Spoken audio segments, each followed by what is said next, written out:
Hello and welcome back. I'm Claire, this is Purple Poppy, and today we are working on the new prompt from Roxy's Journal of Stitchery. And I know what you're thinking, goodness me Claire, an empty coffee mug, a balloon and a cake tin lid, what are you thinking of? Well, here we go. So we have to make a vessel, and it was my idea that I wanted to do a fabric mache bowl. So we all know what paper mache is, and I want to do fabric mache. So obviously I need a base, so coffee cup to hold the balloon, pure and simple. And I did have this lace tablecloth, I presume it was, and I realised that in the centre was this star shape. Yeah, you can see that. So I thought the ideal thing would be if I put my centre star right in the middle of my balloon. You can always see that dark spot as the centre of the base, and if I let that fall like that, I'm going to get these lovely droplets, you can see. Yeah, now obviously unless I stitch it, that's not going to stay in place, but that's where the fabric mache comes in, because I think what I'm going to do is I'm going to glue it. So that is how it's going to end up, but obviously there's no slow stitching in that. So what I've done is I have cut out a double piece of an old duvet cover. So this side's got thin lines, that side's got fat lines, and this is where my cake tin lid comes in, because, whoops, stay there Mr. Balloon, we don't really need you till at least week 3 or 4, so you stay over there. Now if I lay out this star shape and I put my cake tin lid in the centre, and I can work out the centre, there's a circle and a little bit, a circle and a little bit, a circle and a little bit, a circle and a little bit. So there's my centre, and that's what I want to cut from here. So again, we don't need that for a while. So if I lay this down on here and cut out my piece of fabric, I'm going to use my fabric pen to draw around it. Now if you wanted to do something like this, obviously you need to work out what your size is, and it will depend on how much you've blown your balloon up, or if you're not using a balloon you might be using a pre-existing bowl, that would work as well. That would obviously depend on the size that you need this circle to be. There we go. But realistically, probably most dinner plates would work. You don't have to rush out and buy a Mason and Cash cake tin in order to do it. And all I'm going to do now is I'm going to cut round this. Probably would help if I put a couple of pins in it to hold the two layers together. So I'm just going to grab 2 little pins from behind me and we'll just pin this. Oops, probably should have got more than 2, but never mind, 2 we'll have to do now. And you might even see a bit of glitter. I've been doing some embossing this morning with glitter. So right, and then I'm just simply going to cut this out. It's a bit telling me grandmother to suck eggs, that, isn't it? Because I'm sure you all know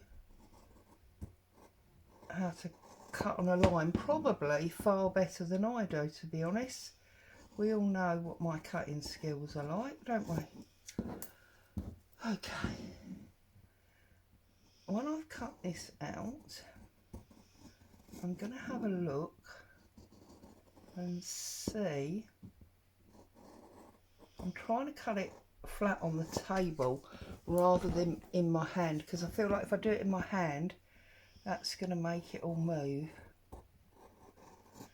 When I've cut this out, I'm going to lay it on that lace star and see whether I want the narrow or the wide stripe. Yeah, see, there's a bit of green glitter there. It's the only trouble with glitter, isn't it? Once you start, you can't get rid of it. I see another bit there. Oh, it's probably the same bit that I've moved.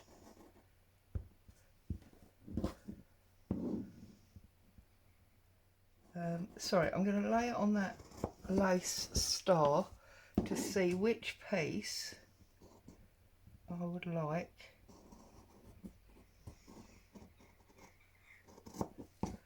to be the piece that shows through, and which piece I want to be the underside, which I'm technically going to hide. Well, I'm going to stitch on.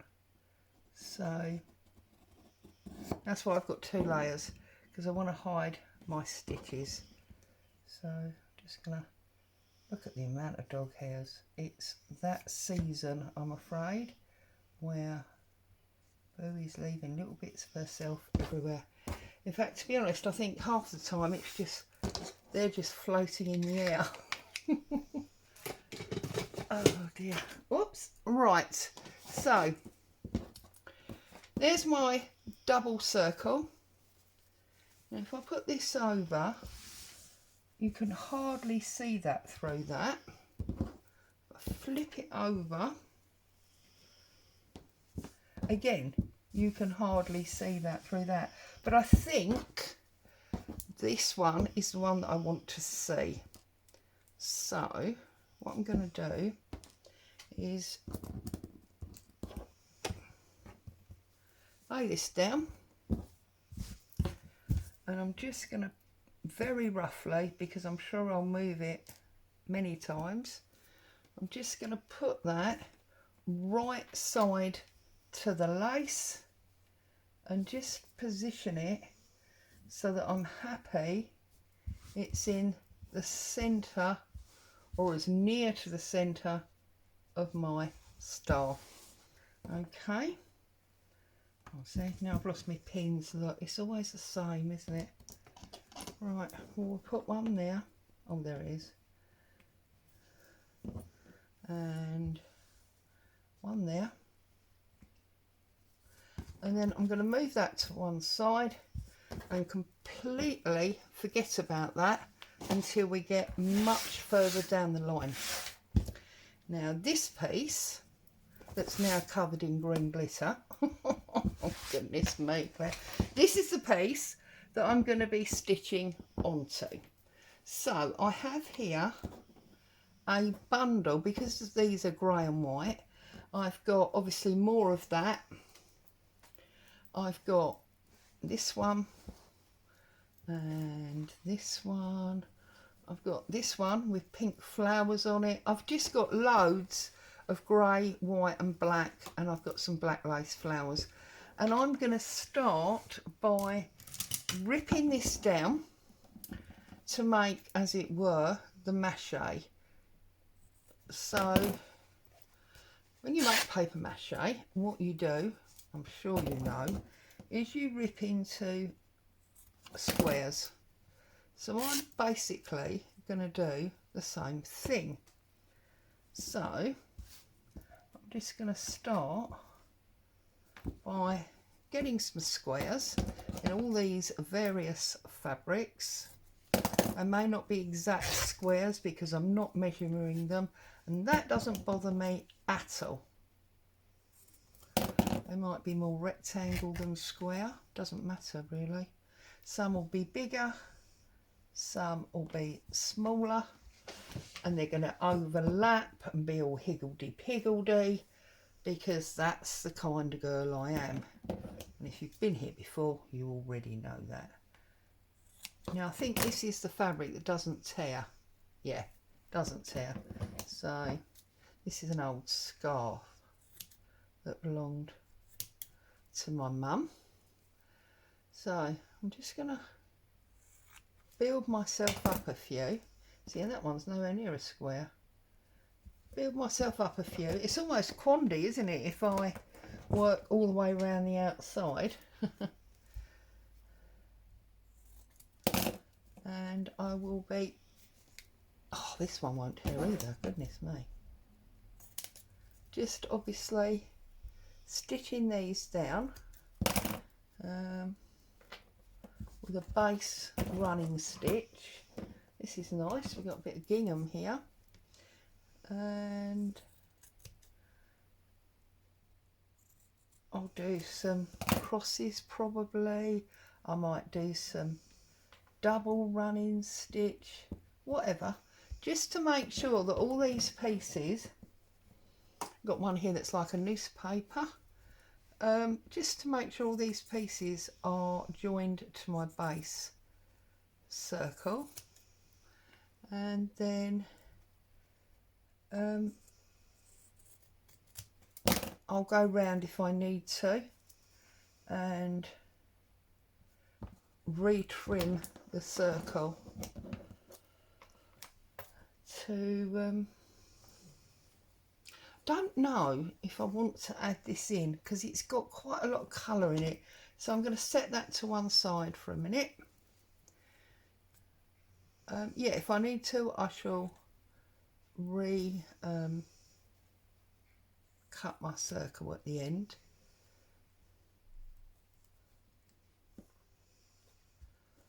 I'm just going to go like that.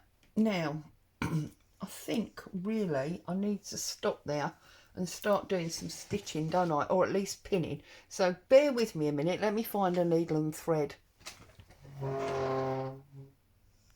Okay, I'm back. So I've got some pins, I've got a needle, and I've got my threads box. So let's have a look, because the one thing I hadn't decided yet was which colour. I think there's enough black and grey. I don't think I want to go in black and grey. I use blue a lot, so I don't want to use blue. I'm currently doing red on my jacket, so I don't really want to do red. Do you know what? I've got gold beads here. How much gold have I got? Should we just go with this gold and be done with it? I think that is the answer. So there you go. We'll close up our threads box and we will stitch in gold. So let's just get a few pins round here. Now I suppose the answer is, if I did the whole outer ring, that would be like Kawandi, wouldn't it? Oops. Do I necessarily want to do that? Is that going to leave me with a circle in the middle that I'm then have to find, you know, a patch for, almost like you're looking at it?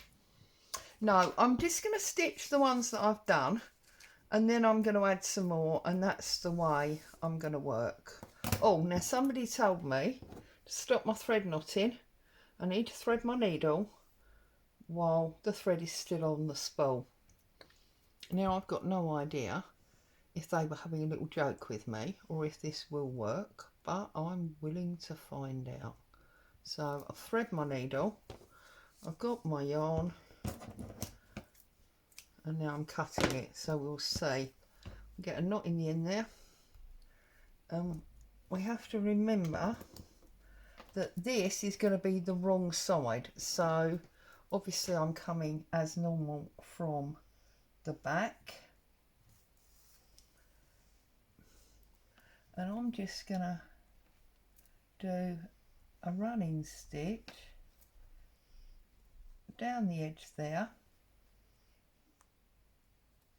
take that pin out, pull that through.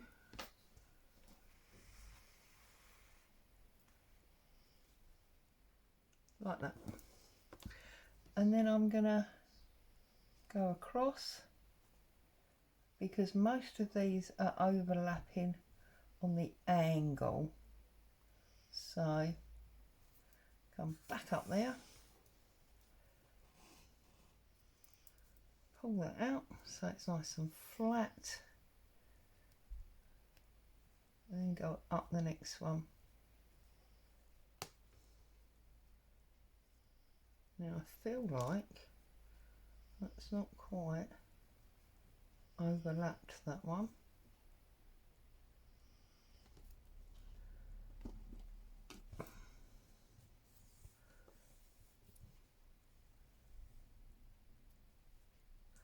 Must be honest, I had this idea late last night when hubby was off walking Boo, and I was thinking, oh, what am I going to do for this vessel for my Sunday video? And I thought, do you know what, I'm sure around here somewhere from where the children have been there's some balloons. I'm sure there is. And I hunted around and I found 3 balloons, and I thought, do you know what, if I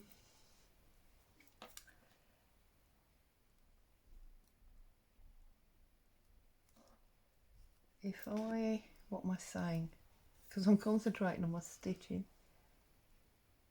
Oh, if I blow up a balloon and I stick fabric all over it, that will give me basically a bowl, and then I can burst the balloon, put it out, and then I can do a load of slow stitching all over it for decoration. Job done. And then I thought, do you know what, Claire, stitching through PVA, which is basically what fabric glue is, unless you use the acetone one, is not going to be fun. It's going to be rock hard, and it is going to really do your fingers in. So that was when I thought, you know what, need to think again.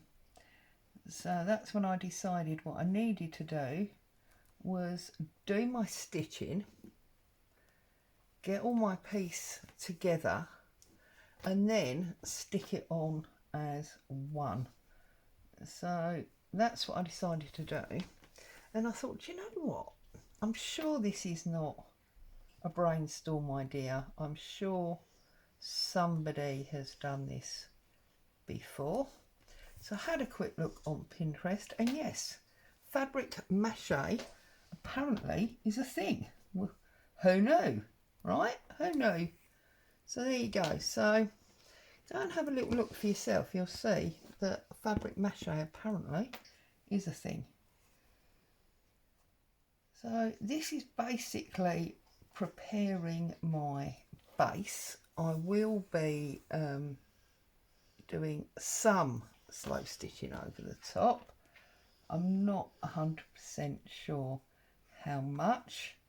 I don't know if I'll start in the middle and just do, start the outside and work down to the middle with a, oh my goodness, like a fly stitch, and just have like ferns going all the way down. I've told you many times before, I don't like borrow stitch. I'm really rubbish at stitching in a straight line. So there you go, that didn't take too long, did it? And we've already got these pieces joined. So I'm just going to go again now and do some more. So, whoops, let's cut a bit of this. So in a roundabout way, yes, I'm using scraps because this is old bed linen. It's not the plain white bed sheet that you would normally coffee dye. I mean, you could coffee or tea dye, I suppose, and take away some of that white, but I'm just gonna let the you know, the fabric show through. So now you know what I'm doing. It's probably totally different to what everyone else is doing. They're probably doing loads of beautiful stitchery, embroidering flowers and things, whereas I'm just, do you know what, let's do that one that way and get different heights and things going on. So yeah, I'm just going for it really. There you go.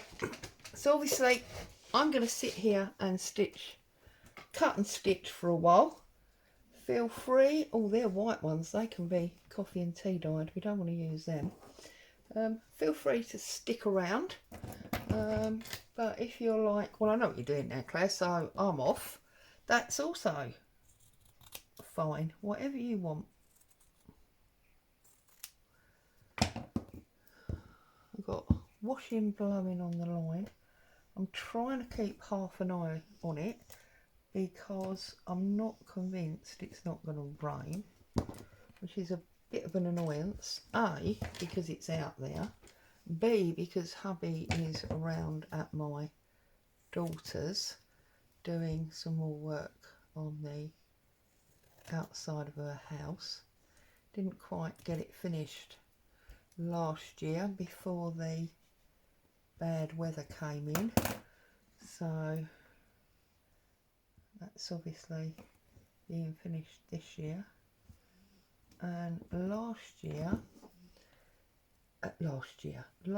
week he didn't go. Can't remember what happened why he didn't go last week. So it does mean, you know, he wants to try and get it done, A, before the weather turns bad, B, before it's too hot. You know, it's a vicious circle really. He hasn't got too much to do though, so I'm hoping he gets a good run at it today. And then next weekend that's another thing, next weekend he won't go because next weekend is his birthday celebrations. So yeah, it's all, you know, it's all happening and stuff. So I'm trying to deliberately not lay them down in the same order, although look, I've automatically picked that up. Isn't that bizarre?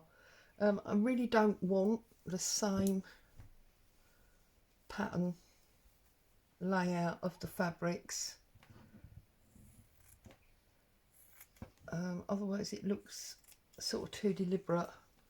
I just want it to be as random as I can make it, and I do know from the past that making things random is quite difficult. And as much as I'm watching the washing blow on the line, because it is a bit windy, I can feel that it's quite warm.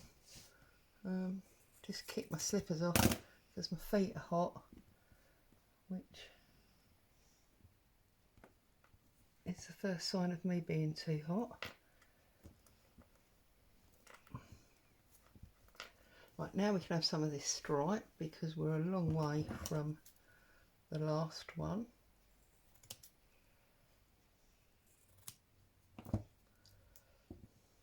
And that one goes down, so this one I'm going to do a cross just to sort of semi-fool the eye into thinking it's a different bit of fabric. Oh, I've got two there.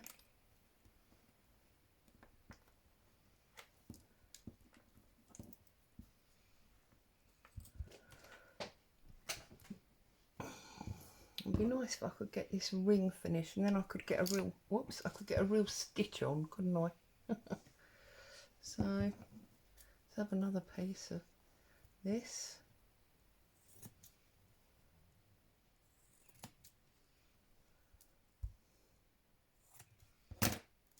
And as I said, I'm not being precious about cutting squares.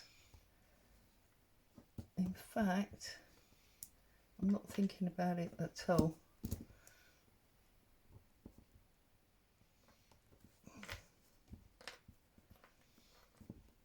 Nope.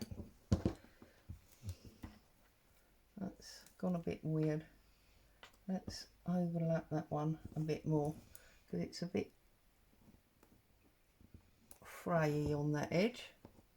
Fray's not a word, is it, Claire? Never mind. Never mind, never mind, never mind.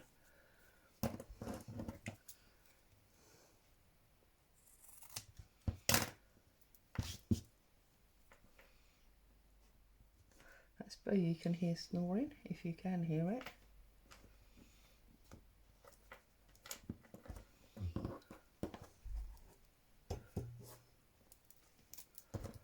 So actually I have got pink there, haven't I? So perhaps it does make sense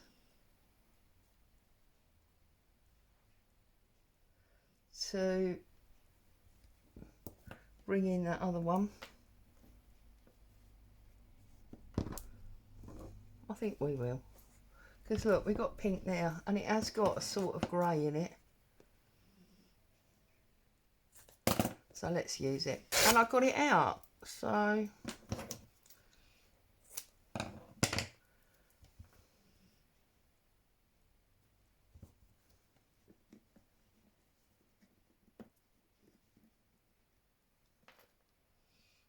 sorry, this is probably really boring for you, isn't it? Watching Claire cut pieces of fabrics into squares.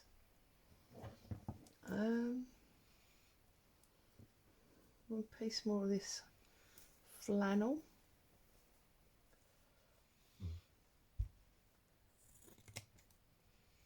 I have brought you down closer in the hope you could see better. I'm hoping that doesn't mean that I'm doing all this off screen, because that would be quite frustrating. Oops. See these pins, some of these pins are not very sharp. Probably because I've put glue or some rubbish on them. Because that is, let's face it, the kind of girl I am. Where's that bedspread gone? Here.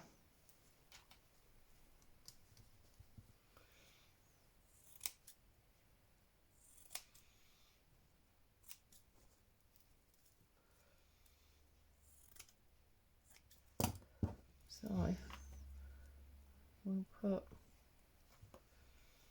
the floral one that side. I'll just go, no, let's make that the top.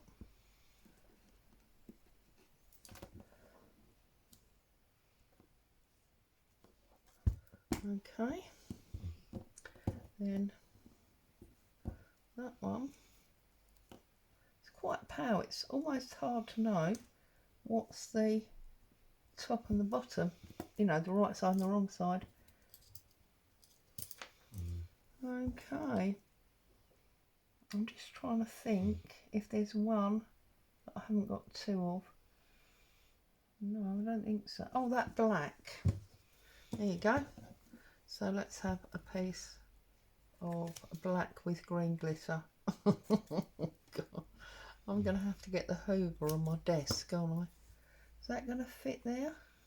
Cover it all? It might do. So if we put one on that side,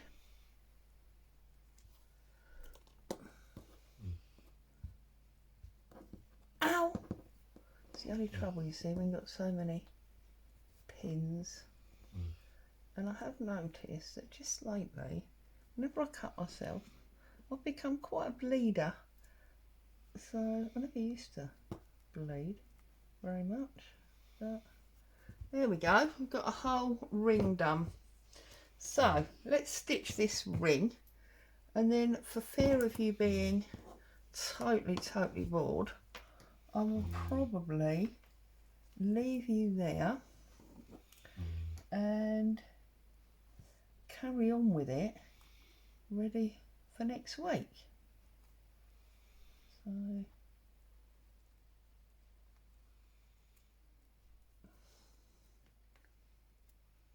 when we come back next week, we can look at doing some pretty stitching, and there won't be any green glitter on my desk at that stage. Right.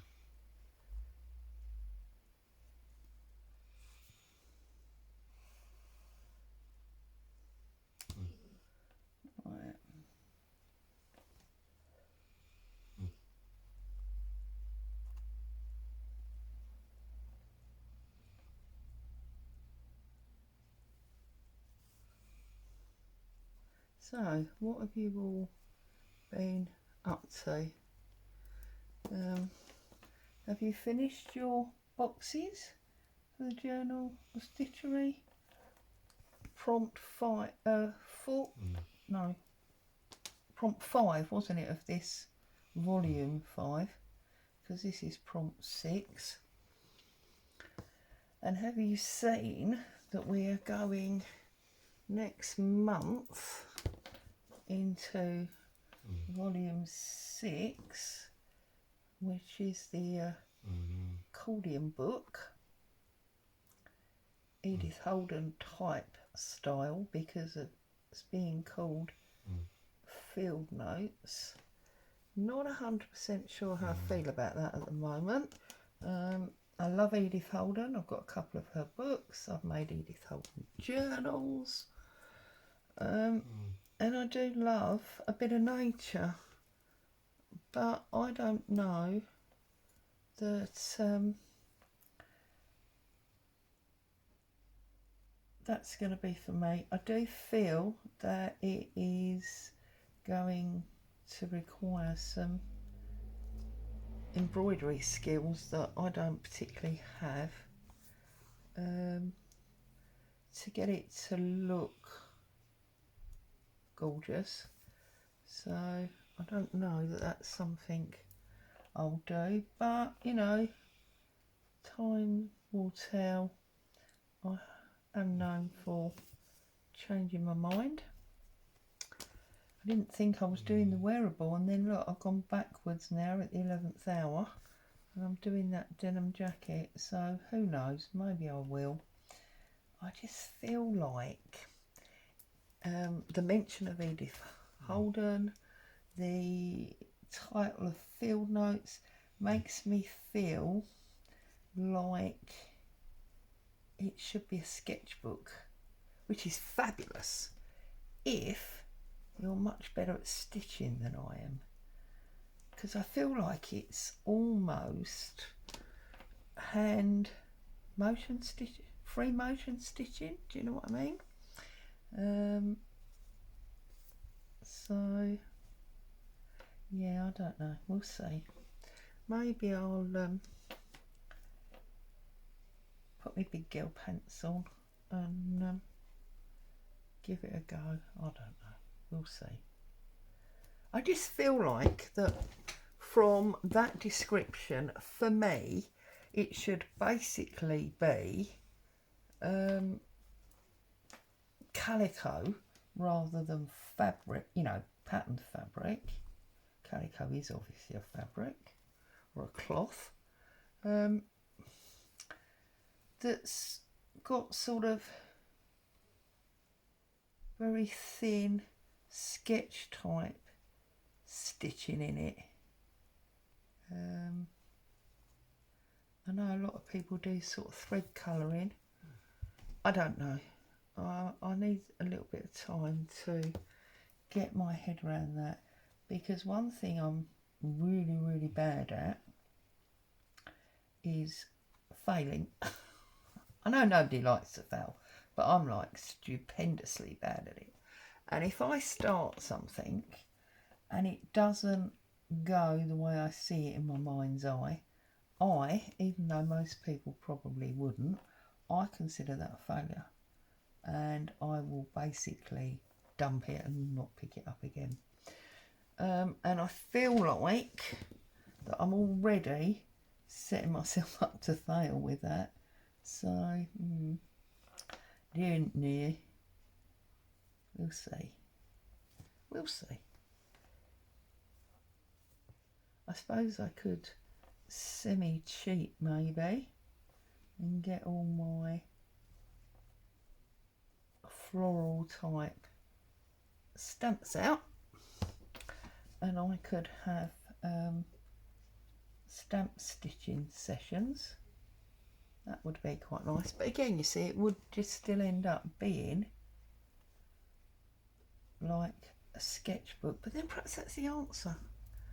Perhaps that's what would make it work. I don't know. I need to have the think.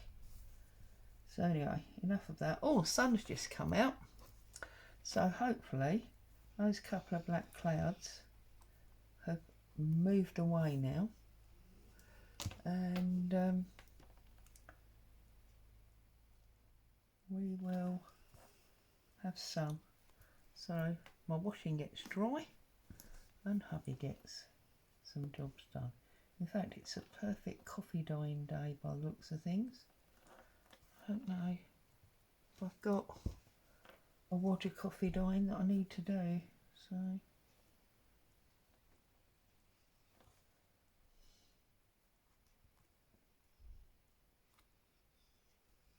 we'll see. I do have to go out actually, so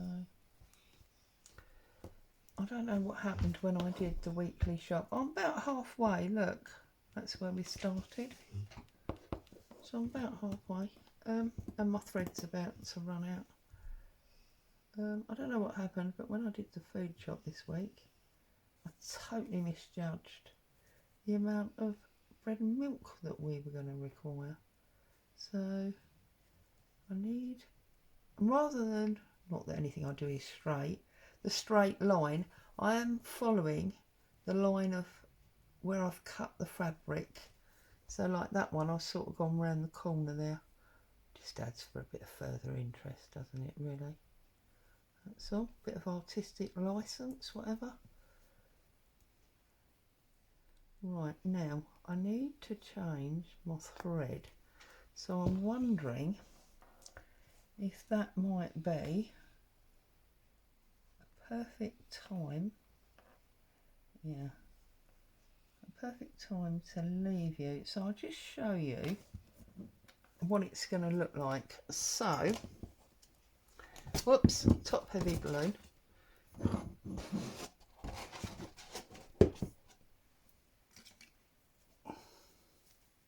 If I open out my star, I'm going to put this down so that all my stitches will be sandwiched between the two circles, so that you never see any stitching on the outside, you just see this grey. And then when we get there, when we get to the end, I will be dunking this in a bowl of glue basically to get it all sodden, and then we can mould it onto here. And then when it's all dry, I'm hoping I'll be able to turn it upside down, pop the balloon, and I will have that beautiful spike top bowl. However, it could obviously be a complete disaster. So as always, a huge thank you for coming along and joining me today.